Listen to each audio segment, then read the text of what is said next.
अवधूत चिंतन श्री गुरुदेव दत्त. नमस्कार, आपले खूप खूप स्वागत आहे. आपण पाहत आहोत दत्तगुरूंच्या गोष्टी गुरुचरित्रावरून. आज आपण पाहणार आहोत अध्याय 14वा, सायनदेवाचे प्राणसंकट टळले. श्री गणेशाय नमः. नामधारक सिद्धाला म्हणाले, हे योगेश्वरा, श्री गुरु ऋषी सरस्वतींनी उदासीन ब्राह्मणाला व्याधीमुक्त केले. त्यानंतर पुढे काय घडले ते सांगा. सिद्धमुनी म्हणाले, श्री गुरूंनी सायनदेवाची सेवा स्वीकारली. त्याचा भक्तिभाव पाहून ते प्रसन्न झाले. त्यांनी त्याला तुझ्या वंशात उत्तरोत्तर गुरुभक्तीची परंपरा कायम राहील असा आशीर्वाद दिला. सायनदेवाने त्यांच्या चरणांना वंदन केले व म्हणाले, गुरुदेव, आपला महिमा अगद आहे. तुमच्या आशीर्वादाने माझ्या वंशात भक्तीची परंपरा अखंड राहो. माझ्या वंशजांना इहलोकी सर्व प्रकारचे सौख्य लाभो, त्यांना सद्गती प्राप्त हो. पण सध्या मी अतिशय बिकट परिस्थितीत आहे. मी ज्या यवनाकडे नोकरी करतो तो अत्यंत क्रूर आहे. तो दरवर्षी ब्राह्मणांचा घात करतो. आज त्याने मलाच मारावयाचे ठरवले आहे. मी त्यांच्याकडे गेलो की माझा घात निश्चित आहे. मग आपले वचन खरे कसे होणार? तेव्हा श्रीगुरूंनी आपला वरद हस्त त्याच्या मस्तकी ठेवला व म्हणाले, सायनदेवा, चिंता करू नकोस. निश्चिंत होऊन त्या यवनाकडे जा.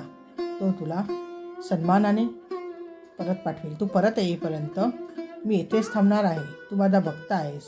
तुला पुत्र पौत्राधिक सर्व सौख्य प्राप्त होणार आहे. श्रीगुरूंनी अभय दिले आणि सायनदेवाची काळजीच मिटली. तो यवनाकडे गेला. त्या यवनाच्या रूपाने आपल्यासमोर साक्षात यमच उभा आहे असे त्याला वाटले. यवनाने सायनदेवाला पाहिले. तो काय? तो त्याला अग्नीसारखा भयंकर तेजस्वी दिसला. हा काय चमत्कार आहे हेच त्याला कळेना. त्याची मती कुंठित झाली. तोंडातून शब्द निघेना. तो संतापाने अक्षरशः थरथरत होता. त्याचे उग्ररूप पाहून सायनदेव भीतीने श्रीगुरूंचा धावा करू लागले. त्यांच्याकडे पाहून यवनाला चक्कर आली. ते कसेबसे घरात गेले. पलंगावर पडता झोपी गेले. तेवढ्यात त्याला एक भयंकर स्वप्न पडले. त्यामध्ये एक तेजस्वी ब्राह्मण शस्त्राघात करून त्यांच्या शरीराचे तुकडे तुकडे करीत आहे असे दृश्य दिसले. चचकून जागे झाले. त्यावेळी त्यांच्या हृदयातून प्राणांतिक कळा येत होत्या. घाबरले. या ब्राह्मणाचा घात केल्यास आपलाही मृत्यू अटळ आहे हे त्यांच्या लक्षात आले. त्यांनी धावत जाऊन सायनदेवाचे पाय धरले. तुम्हाला इथे कोणी बोलावले? कृपा करून आपल्या घरी जा असे म्हणून त्याला वस्त्रे आणि आभूषणे देऊन निरोप दिले. प्राणसंकट टळले होते. सायनदेव श्रीगुरूंना भेटण्यासाठी आतुरतेने धावत नदीतीरी आले. कृतज्ञतेने त्यांचे पाय धरले. यवनाकडे वृत्तांत सांगितला. त्याचे हृदय अक्षरशः गलबलून गेले होते. ते म्हणाले, गुरुदेव, आपण माझे रक्षण करते आहात.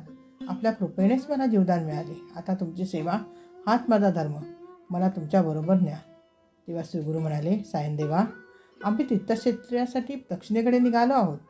15 वर्षांनी परत येऊ तेव्हा तुझ्या गावाजवळच राहू. त्यावेळी तू मुलाबाळांचं मला भेटायला ये. आता तू घरी राहा. सुखाने संसार कर. श्रीगुरूंनी सायनदेवाचे सांत्वन केले आणि त्याची समजूत घालून त्याला घरी पाठवले. तेथून ते तीर्थयात्रा करीत शिष्यांसह वैजनाथ क्षेत्री गेले. तेथे स्वतःला कुठेही प्रकट न करता गुप्तपणे राहिले. नामधारक म्हणाले, महाराज, श्रीगुरूंनी आपले अस्तित्व तिथे का प्रकट केले नाही? त्यांच्या शिष्यांना त्यांनी का पाठवले? सिद्धऋषी म्हणाले, सांगतो. श्रीगुरूंचे चरित्र अतिशय थोर आहे. ते तू शांतपणे ऐक. अशा प्रकारे येथे आपला 14वा अध्याय समाप्त होत आहे आणि उर्वरित भाग आपण पुढील अध्यायांमध्ये पाहणार आहोत. धन्यवाद.